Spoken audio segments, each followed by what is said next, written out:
everyone. Good afternoon. I'm Dave Putz from JKP Holdings, and as always, alongside Mr. Nathan Turner. How you doing? How you doing? Good, man. It's that wintertime season. Kids are getting sick. It's all that fun stuff, and Good business keeps times. pushing along. Yeah. So you said ski. I saw Is. skiing opened up recently. That's exciting. Skiing opened up. I actually just got back last night. I was in Chicago for a little over 24 hours. Oh. I had to Hopefully, it go. wasn't buying notes over in Cook County. It was completing a very long process on an eviction on a lady that never had permission to move in the first place. Oh. Anyway, finally happened yesterday. I did a post on it. Some people are asking some questions, so I'll give more details there. But yeah, it took a long time, and finally yesterday we got it right there, the eviction order. Woo! Yeah. Oh, So good that's Lord. exciting. It's fun times. So we've spent the 2023 year um, away from what we've done for 15 years. In the note space buying it, we've really focused on bank originated debt. And we made a mission in 2023, our goal to get a better understanding on this seller finance, but more importantly, the wrap note subject to world. And it's blown my mind what we've learned last year. Yeah, it's been nuts. We've been shocked, I think, at how people in the creation part of things don't know that we're around. I guess I just assumed because that's kind of the path that I took was I was creating first and then I started buying notes. So I kind of thought that everybody would know, we're part of the same business, just different sides Yeah. of it. So I Yeah. figured everybody would know we're here, but they don't. So that's been a huge part of our message here this year. And Yeah. it's been going well, but I think we Yep. still have work to do. Yeah, absolutely.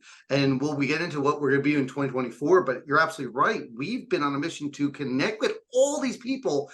And what the common theme is, wait, you can sell a note? And Yeah. it's blown our mind. And I'm not negative about it, but it's just amazing that the idea you can sell a note legitimately. This isn't backdoor stuff. This is a legitimate business of selling a note to another person. Yeah. It's what assignments and launches were created. Banks been doing this for decades, centuries, right? Yeah. So it's amazing that we're teaching it, but we're also excited by it because those people who are originating notes in this year, last couple of years, have a gold mine of information and money, right? And what we're trying to do is provide the opportunity to get some of your money out of that deal. Yeah. Yeah. Maybe some of it, maybe all of it, Yeah. all We're different more kind of than happy to ways. cash people out of whatever deal they're in so that they can turn around and do it again and Yeah, just turn it around and around and around. We can do a ton of business together, yeah, but we have yeah. to know that each other exists. Absolutely. And what we've done too is for note buyers, just FYI, in January, me and Nathan are rerunning our advanced course, which will help you build the non-performing calculator, which is a huge fee. You need to understand that financial calculator has its place, Yeah. but when it goes non-performing, that financial calculator could be thrown out the window because you no longer have a cash flow coming in. You really have to worry about that.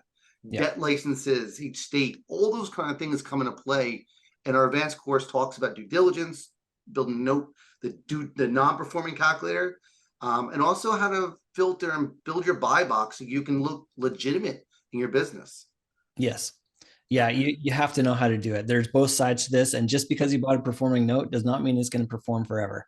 And Yeah. we came up through that world, so we know how that goes, Yeah. and you have to know what to do if and when it does start going non-performing. Yeah. Unfortunately, we ran into a lot of people who said, well, we bought performing notes. I don't have to worry about the non-performing side. And we shake our head and we appreciate your excitement for it, but every note can default at any moment and it has nothing to do with anyone's control. Someone died, divorce, death, anything, job loss, anything can happen. Yeah. And unless there's some kind of perfect security that the seller will give you, that thing may stop performing, right? Yeah. So what we focus on too is for these people we're bringing on is we just talked about in our quote unquote green room is, what creates a good note. I'll post into the chat. We actually, I'll be putting on together. I don't know if Nathan will be part of it or not, but we'll be putting on a live call to show you guys what it takes to sell or create a note that has the ability to be sold at the highest dollar. What does us note buyers care about in creating notes? And I think for a lot of people, they don't understand that, and that's okay. That's what we're here to help you learn. So And we want you to make said, I think during the Christmas break. yeah, I'm looking at running like midday for some people and an evening call for those others. If Okay. you are creating notes, this is really for the note creators, not note buyers, right? This would be focused on note creators who want to learn how to create notes that they can sell, or create notes that are valuable, or what does it mean to have a valuable note? Outside the legal side of it, what numbers really come to play? Occupied, non-occupied, do we care about seasoning? All those kind of factors. What is seasoning, right? Creating a 100% note, or maybe you create 80-20 and get all your capital out and hold a second. All those kind of little cool ways of getting the most money for your dollar, for your note, and what not to do, right? We talk about all that often. This will be recorded. This will be on our YouTube channel as well as on our podcast. So if you missed this at all, feel free to go to those two places. And we get that question all the time. So yeah. What do you buy a note for? What makes it a good note? We get those questions all the time. So that's good too. Yes. So please, there's a form on the website. Sign up. I'll be notifying everyone when those dates are and working our best.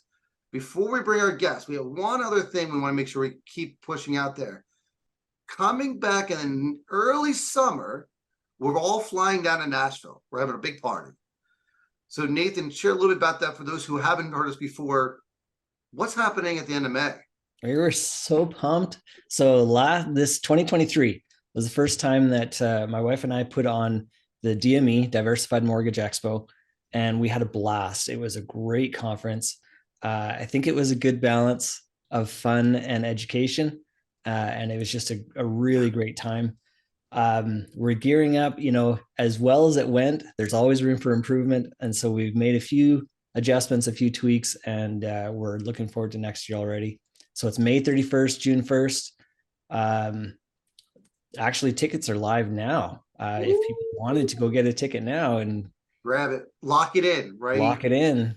You could do that. So now. These are for note buyers and note originators, creative finance people. Everyone in notes should get there. And one of the biggest things that I was excited about last year when he put it on was there was deals taking place and purchases being made at the conference. Yeah, and that's a big deal. I've never been part of it. That's a big deal. I going to conferences and getting excited and all that. That's great. That's really fun.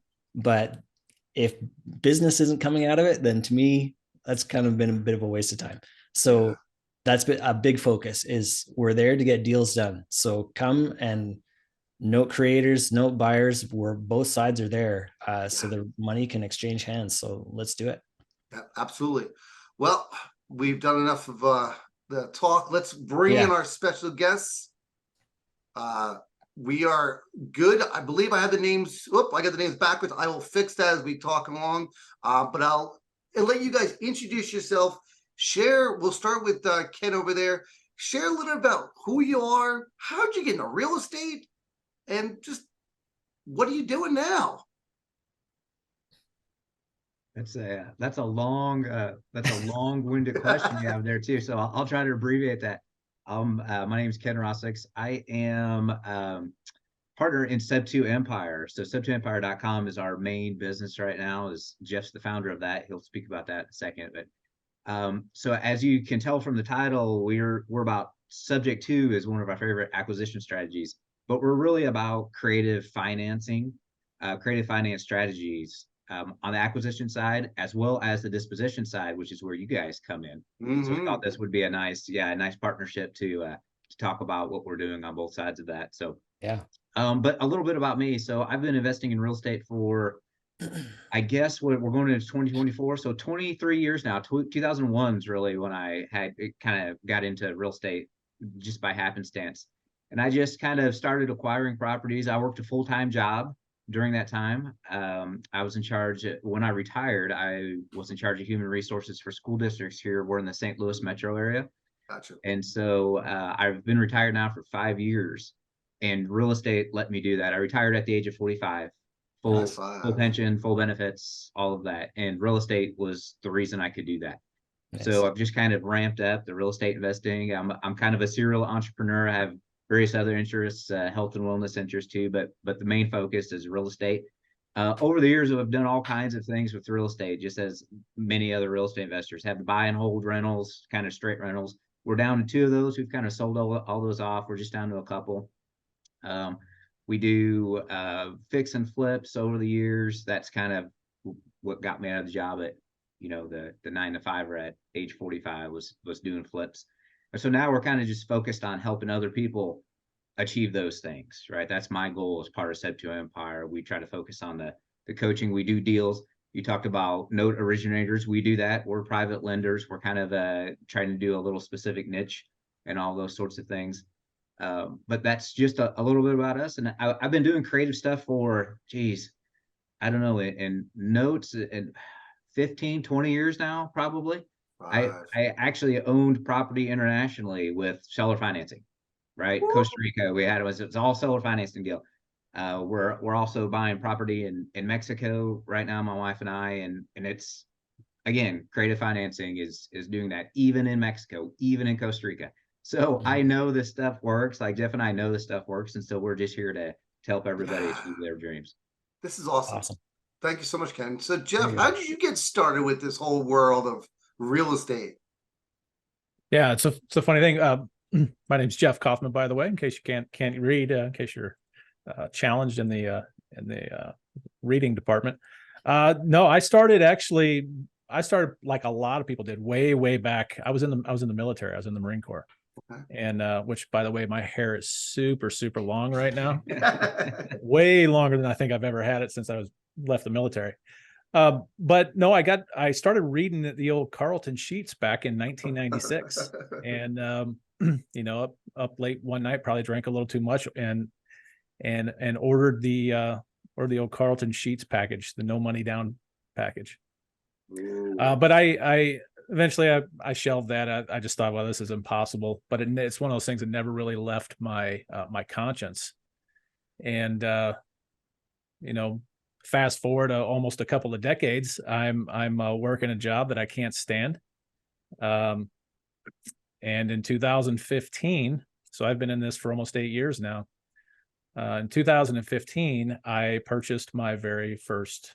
Well, I decided to jump back into it, and I purchased my very first property, investment property anyway, in the latter parts of 2015. And so, as the story goes, a lot of folks have heard me tell this story, but it's the absolute truth. When I was looking to purchase those properties, I had gone through a divorce some years prior to that.